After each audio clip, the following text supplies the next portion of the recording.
Israel की जंग अब तक ईरान के प्रॉक्सी, वो हमास रहा हो, हूती रहे हो या फिर हिजबुल्लाह रहा हो, उनसे चल रही थी। लेकिन अब ईरान और इजराइल सीधे तौर पर जंग के मैदान में है। युद्ध का सायरन बज चुका है। दोनों ओर से ताबड़तोड़ मिसाइलें दागी जा रही हैं, ड्रोन अटैक हो रहे हैं। जंग हर दिन लगातार तेज होती जा रही है। इजराइल का ऑपरेशन राइजिंग लायन ईरान की धरती पर ईरान इराक युद्ध के बाद सबसे बड़ा हमला माना गया। इसमें इजराइल ने न केवल ईरान के परमाणु कार्यक्रम वाली जगह को निशाना बनाया, बल्कि उसके एयर डिफेंस सिस्टम को भी पूरी तरीके से ध्वस्त करने की कोशिश की। इस जंग के साथ एक बार फिर मिडिल ईस्ट पर पूरी दुनिया की नजरें टिक गई, क्योंकि जंग का असर पूरी दुनिया पर पड़ेगा। ऐसे में भारत और उसके दोस्त देश किसके साथ रहने वाले हैं, ये जानना आपके लिए बेहद ज्यादा जरूरी हो जाता है।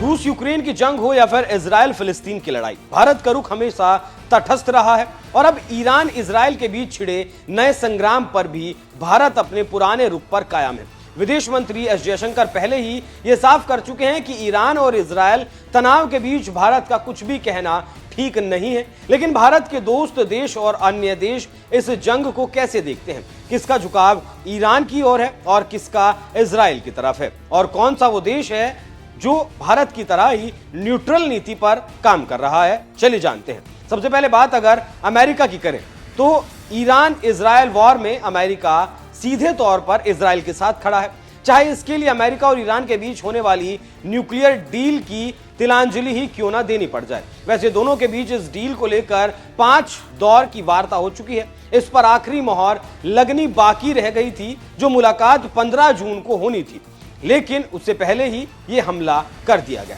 अमेरिका के साथ साथ ब्रिटेन, फ्रांस, जर्मनी, स्वीडन, चेक गणराज्य, ऑस्ट्रेलिया, न्यूजीलैंड जैसे देश भी इस जंग में इजराइल के साथ खड़े हैं।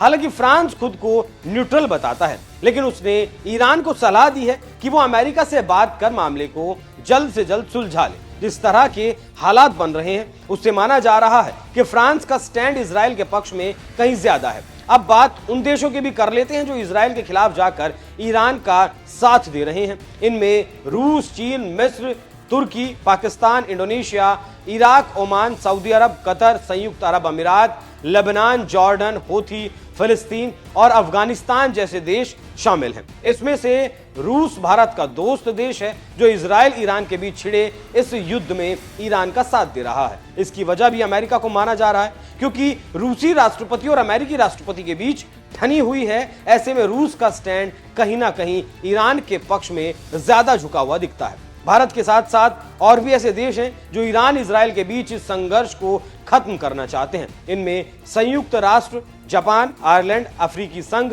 यूरोपीय संघ और इटली शामिल हैं। यूएन के महासचिव एंटोनियो गुटारेस ने संघर्ष से बचने के लिए दोनों देशों को संयम बरतने की सलाह दी। गुटारेस की ओर से यह कहा गया कि मध्य पूर्व में किसी भी सैन्य वृद्धि निंदनीय है। ईरान में परमाणु ठिकानों पर इजराइल के हमले चिंतित करने वाले हैं। यूएन के साथ साथ नाटो ने भी इस तनाव को पूरी दुनिया के लिए चिंता का विषय बताया। नाटो के महासचिव मार्क रूटे ने इजराइल को तनाव कम करने की सलाह दी, साथ ही इजराइल के कदम को एक तरफा बताया, जबकि इजरायली पीएम नेतन्याहू ने इसे आजादी की लड़ाई करार दिया। उन्होंने कहा, इस्लामी शासन को अब तक समझ ही नहीं आया कि उस पर क्या गिर पड़ा है, और यह भी नहीं जानता कि आगे क्या आने वाला है। आपकी आजादी का रास्ता साफ हो रहा है, फारस फिर से आजाद होगा। ये लड़ाई सिर्फ इजराइल की नहीं, उन लाखों ईरानियों की भी है जो देश से एक क्रूर तानाशाह के नीचे दबे हैं। अब समय है एक नया फारस गढ़ने का। इजराइल की लड़ाई ईरान की जनता के खिलाफ नहीं, बल्कि ईरान की तथाकथित सरकार के खिलाफ है, जो पूरी तरह से तानाशाही है। ईरान में इजराइल का यह मिलिट्री ऑपरेशन आपकी आजादी के रास्ते को साफ करेगा। यह समय बुराई और दमनकारी शासन के खिलाफ ईरान के लोगों के एकजुट खड़े होने का है। ईरानी सरकार जिसने आपका 50 साल तक उत्पीड़न किया, उसी ने आपके मुल्क को तबाह भी कर दिया। आपको बता दें कि इजराइल ने 13 जून की सुबह तड़के ईरान के परमाणु ठिकानों और मिलिट्री स्टेशंस को निशाना बनाया था। इजराइल ने इसे ऑपरेशन राइजिंग का नाम दिया। बताया जा रहा है कि इस हमले में ईरान के 20 मिलिट्री कमांडर और 9 वैज्ञानिक मारे गए हैं। इजराइल के ऑपरेशन राइजिंग लायन का जवाब ईरान ने ऑपरेशन 2 प्रॉमिसेस 3 से दिया है और इजराइल पर ड्रोन अटैक के साथ बैलिस्टिक मिसाइलें भी दागी हैं। बहरहाल हर बीतते दिन के साथ दोनों देशों की ये जंग और तेज होती जा रही है, क्योंकि पहले इजराइल की तरफ से ईरान पर हमला किया गया, उसके जो परमाणु संयंत्र हैं जहां पर परमाणु कार्यक्रम चल रहे थे उन्हें टारगेट किया गया। उसके बाद ईरान ने पलटवार किया और कहा कि हमने तो सिर्फ बदला लिया है, जिसके बाद एक बार फिर से इजराइल की तरफ से हमला किया गया है ईरान के ऊपर और साथ ही चेतावनी दी गई है कि अब अगर हमला किया तो उसके बाद तेहरान को मतलब आग के हवाले पूरी तरीके से कर दिया जाएगा। इस बयान के बाद तनाव चरम पर है। ऐसे में पूरी दुनिया की नजर इस युद्ध पर बनी हुई है। हमेशा दुनिया में मिडिल पाथ बैलेंस की बात करता है और इनकरेज करता है सारी पार्टीज को कि ये युद्ध का नहीं है, हो सके तो मामले वैसे बिना युद्ध के सुलटाओ। परंतु हाँ, देश जा रहे हैं युद्धों में। अब ये जो हो रहा है इसमें भारत के लिए कई मायनों में चिंता का विषय भी है। एक तो ऑब्वियसली है कि न्यूक्लियर इनकी फैसिलिटीज़ पे जो अटैक हो रहा है ईरान की, अभी कितना डैमेज हुआ कह नहीं सकते। अगर ये ज़्यादा बढ़ेगा तो फिर पूरे वेस्ट एशिया में ये कॉन्फ्लिक्ट फैल सकता है, क्योंकि ईरान भी कुछ ना कुछ तो बड़ा अटैक करेगा और उसका नुकसान एक ये भी होगा, केवल ये नहीं कि खतरा है न्यूक्लियर एक्सप्लोजन्स का, वो छोड़िए, भूल जाइए सारा। चिंता हमें ये भी है कि जैसे सऊदी अरेबिया हो गए, अरब एमिरेट हो गए, जो कि हमारे साथ अच्छे दोस्त हैं और जिनके साथ हमारे अच्छे रिश्ते और इकोनॉमिक टाइज हैं, वो भी इस जंग में खिंचे जाएंगे। तेल की कीमतों की ऊपर जाएंगी वो अलग है।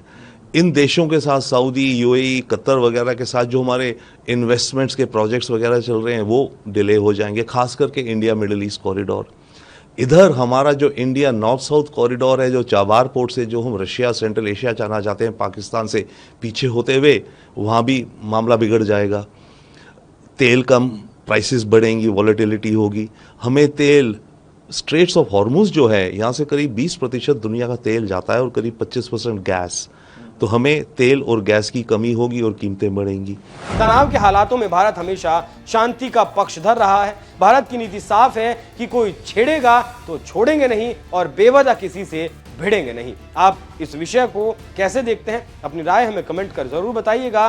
और जाते जाते सुनिए प्रधानमंत्री नरेंद्र मोदी का वो बयान जब उन्होंने रूस में राष्ट्रपति व्लादिमीर पुतिन से यूक्रेन के साथ युद्ध रोकने और शांति वार्ता पर जोर दिया था। जहां हम खड़े हैं बहुत ही ऐतिहासिक है। 19वीं सदी में यहां ऐतिहासिक वियना कांग्रेस होस्ट की गई। उस कॉन्फ्रेंस ने यूरोप में शांति और स्थिरता को दिशा प्रदान की थी।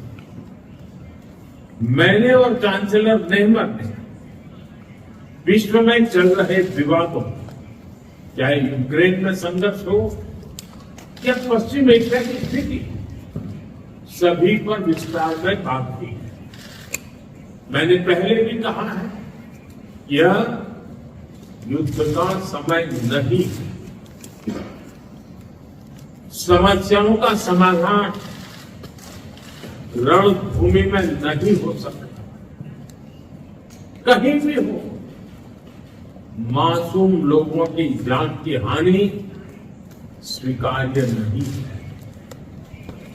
भारत और ऑस्ट्रिया शांति और स्थिरता जल्द से जल्द बढ़ाने के लिए डायलॉग और डिप्लोमेसी पर बल देते हैं। इसके लिए हम दोनों मिलकर हर संभव सहयोग देने के लिए तैयार हैं।